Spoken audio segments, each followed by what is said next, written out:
I'm David LaTour. I work for NeoVest. We do a trading platform for fund managers, so like mutual fund managers, hedge fund managers, money managers, people that deal with large amounts of money. We have billions of dollars that go through our system every day, and they send out very large trades.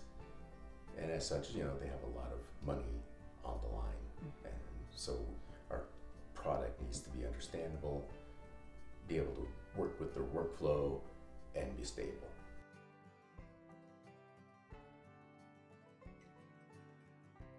We have a product management team that goes out to the customers. We're very customer driven, so they kind of get the input from the customers and then they bring them back.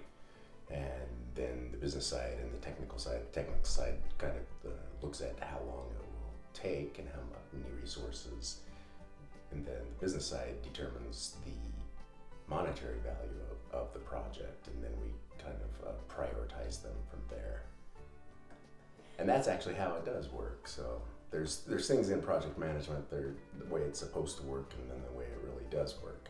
But that part, that works well.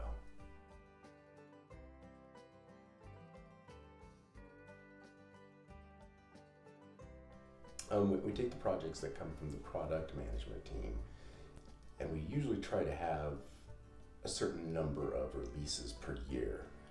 Usually our customers don't care about the releases, they just want to know how quickly they can get it.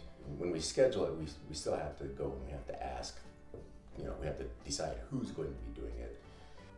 We take their estimates, we times it by a multiplier, and we put it together, and we see how many features we can fit into a specific release.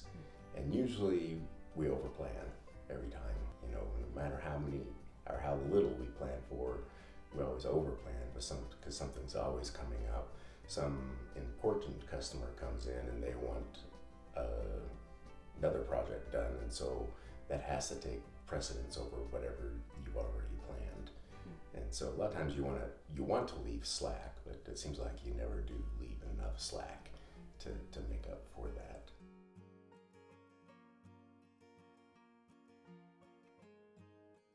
That one's probably just more being in the industry long enough as far as the resources go.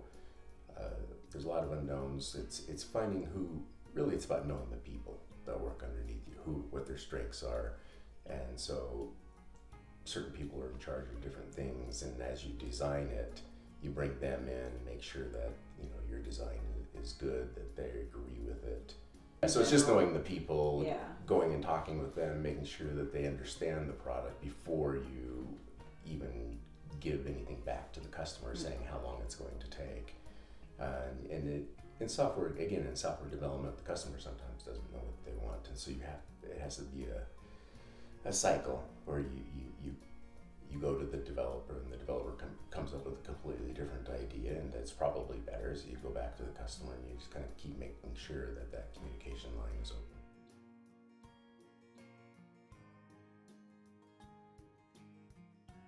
Crises happen quite a bit. Unfortunately, we have just things always seem to go wrong. We have level 2 data that comes through our system, just for our domestic, just for the United States. We have about 60 terabytes of just level 2 data that comes through every day. And so, any kind of glitch that happens in our hardware, we hear about it. If a customer's order doesn't get sent out and acknowledged within, a single-digit milliseconds, we hear about it. And so it seems like there's always some sort of a crisis every day. Some of them are bigger than others. Handling them, though, it depends upon how big the crisis it is. Usually we try to come up with short-term, medium-term, and long-term solutions, though. Of course, short-term is just getting them up, going for the day. A medium-term be like a couple weeks out, and long-term would be a few months out. Just be able to redesign it if it needs to be redesigned, to be able to handle new, as we get more and more customers doing different things, more and more things, we have to actually add, the premise that you made 5 years ago is no longer valid. And so the software that you've developed doesn't work anymore either. And so you've got to kind of put patches together to keep it going until you can get a real fix.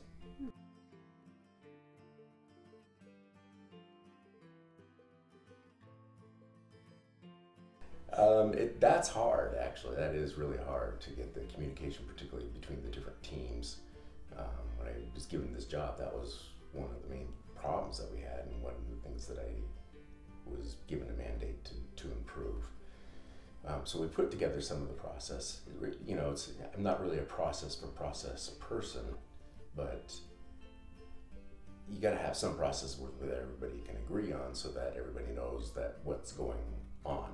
You know, and so the whole product management with the specifications, and then giving out tasks to individuals, and then just having meetings with different people.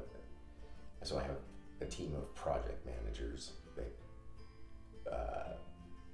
manage the projects. Then I meet with them, and then I meet with the team leads, and I just make sure that the communication as far as, you know, what projects we're working on is getting back to the product management teams and to people that are talking with the clients, because the clients want to know how their features coming along.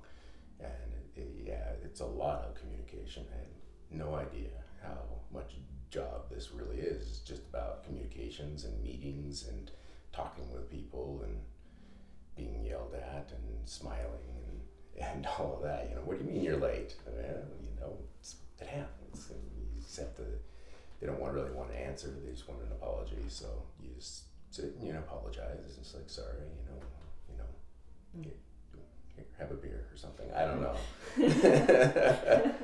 Actually, we did go out to one, and it's like, oh, can we bring in breakfast? You know.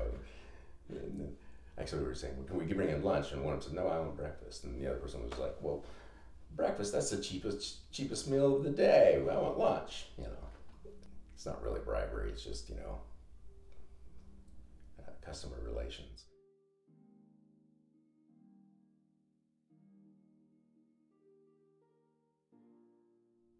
Well, we have the project managers that they go around. They make sure, you know, they kind of see if anything is in the way of the developer. Do they, you know, really right down to, you know, the temperature of the room and all of that. You know, because that it's funny, you know, how that kind of stuff will affect. You know, it's like the fridge is leaking, or the fridge smells, or, you know, just stuff like that can really get in the way of things.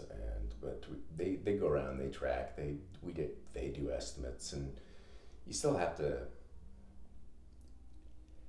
you know, I don't know whether it's developers are just naturally optimistic as far as how long they think it's going to take, but it always takes longer than they think it is. But I think that, again, they're just counting the sheer number of hours that they would actually be working on a project. But during the day, you know, they're going to be asked questions by somebody else and everything like that. And so really there's that fudge factor, that multiplier that you have to create and keep moving around.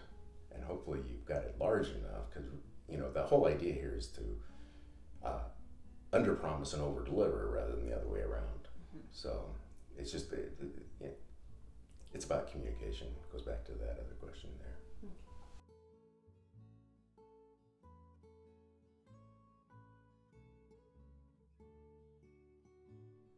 Yeah, lessons learned is interesting, because, you know, everybody seems to learn a different lesson from a problem, you know, and it usually is something that just kind of comes in and validates whatever prejudice they already have.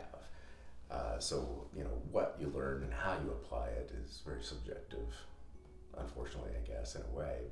And then also, you know, what is the likelihood? Again, what is the likelihood that this problem will happen again? Is it worth trying to fix? And is your fix better than the problem? Dealing with the different personalities is really quite interesting. You know, it's not like I graduated in psychology or anything, but you have some people that just, you know, they want to do things, you know, by the book perfectly, and some of them won't do anything unless they're able to do it that way. Whereas other people will just throw something together with, you know, bubble gum and duct tape, and then it becomes a maintenance nightmare. And, you know, I'd like to get something more towards the ideal, actually, than the duct tape, just because of maintenance, and it allows you to scale more. But taking things that you've learned is hard, really, because it is subjective and everybody has their own experiences. The job seems to be more about people than it is about technology. I thought it was going to be a lot more about technology. I know technology a lot better than I know people, but it's being able to motivate the people, get them to going on to the vision that you have, and for the most part, I like working with people that I have. There's always going to be a few, but I like learning from them too, because sitting back in the manager spot, you're dealing with fires every day and all of that, and then working with, say, the developers, you're sending them off to conferences, or the company actually pays for their schooling, and so they'll go in and they'll just learn these new things that are just fabulous. It's like, wow, that's awesome. We need to do that, and so I like being able to learn the new technologies and apply them. I think the most rewarding part of the job is actually seeing the product being used by the customer.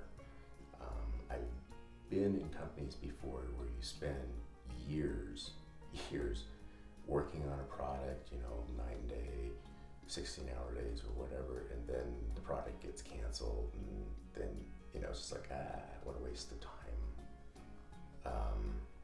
and health, because it's very stressful sometimes. What I enjoy there is just being able to see it work, particularly working correctly, preferably. Unfortunately, the last time I was out, actually at New York, it was the first time that I was there to watch our product not work, and that was very stressful. But when it works, seeing people use it and they make a lot of money off from it, or they lose a lot of money too. I guess they can do that as well, but just seeing what you've done being used by other people, that's what I like.